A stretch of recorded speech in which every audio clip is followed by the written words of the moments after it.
This court, Supreme Court is the only court. This is not a court of this is not court of Bangladesh. এই বিচারপতি শামসুদ্দিন মানিক সে তার বিচার চলাকালীন যাদেরকে বিভিন্ন লোকজনকে বিভিন্ন ভদ্রলোকদেরকে বিভিন্ন ব্যক্তিদেরকে সে এনে তার কোর্টে এনে সারাদিন দাঁড় করে রেখেছে, অপদস্থ করেছে। আজকে আপনাদের এই যে আন্দোলনটা হচ্ছে এটা কিসের জন্য হচ্ছে? আমাদের আজকে আন্দোলন নয়, এই বিচারপতি এবং প্রধান বিচারপতি হাসিনা আসার পর থেকে তারা তাদের নিজস্ব দলীয় কাজ করার জন্য এখানে তারা আসে।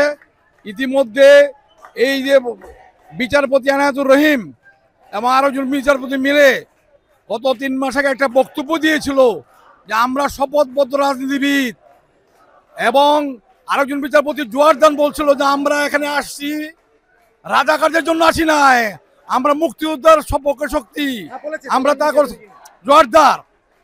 এইরকম বিচারপতিরা এখানে আজকে 16 বছর যাবৎ আওয়ামী লীগের যারা হাসিনার যারা নিয়োগকৃত প্রত্যেকেই এই ভূমিকা পালন করেছে।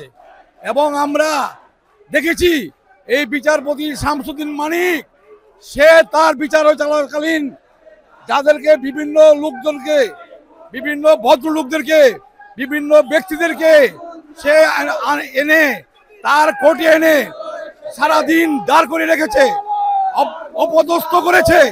এবং আমরা দেখেছি বারবার বিচারপতি এবং যে সকল বিচারপতি সন্ত্রাসী আছে এখানে আমাদের আদালতের দরজা ভেঙে ফেলেছে, সেই সকল বিচারপতি আইনজীবী ছিল তাদের বিচারপতি নিয়োগ দেওয়া হয়েছে।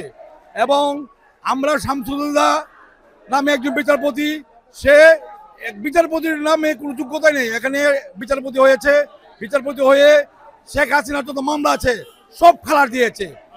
এবং প্রধান বিচারপতি তো বর্তমানে যিনি ওবায়দুল হাসান, সে বিচারপতি নিয়োগের সময় ছাত্রলীগ তাকে এসে ফুল দেয়, আওয়ামী লীগের মিটিং এসে সম্বর্ধনা নেয়, মুক্তিযোদ্ধাদের সম্বর্ধনা নেয়, এবং সে ভয়াবহ দেখাচ্ছে যে আমি বিচারপতি হয়েছি, আওয়ামী লীগের বিচারপতি হয়েছি। এবং আমরা এই জন্য আমরা ঘোষণা দিয়েছি this court, supreme court is the Awami League court, this is not a court of this is not court of Bangladesh. এই যে supreme court Awami League court, এই আওয়ামী লীগের যারা বিচারপতি, আওয়ামী লীগের যারা দলকানা বিচারপতি, ওদের পদত্যাগ শুধু না, ওদের বিচার করতে হবে। ওরা অনেক অনেক অবৈধ কাজ করছে, অবৈধ কর্মকাণ্ডে পণ্ডব চালিয়ে যাচ্ছে, ওদের বিচার করতে হবে। আর একটু ব্যাখ্যা দেয়, এই ওবায়দুল হাসান এই যুদ্ধপরাধী কোর্টে, যুদ্ধ অপরাধী কোর্টে ওবায়দুল হাসান সেখানে অন্যায়ভাবে নৃশংসভাবে মুজাহিদুল ইসলামকে, জামাতের নেতা মুজাহিদুল ইসলামকে ফাঁসি দিয়েছে। এই এনায়েতুর রহিম মৌলানা মতিউর নিজামীকে ফাঁসি দিয়েছে অন্যভাবে নৃশংসভাবে দলের এজেন্ডা বাস্তবায়ন করার জন্য। এবং ওদেরকে এই জন্য ওদের বিচার চাই আমরা।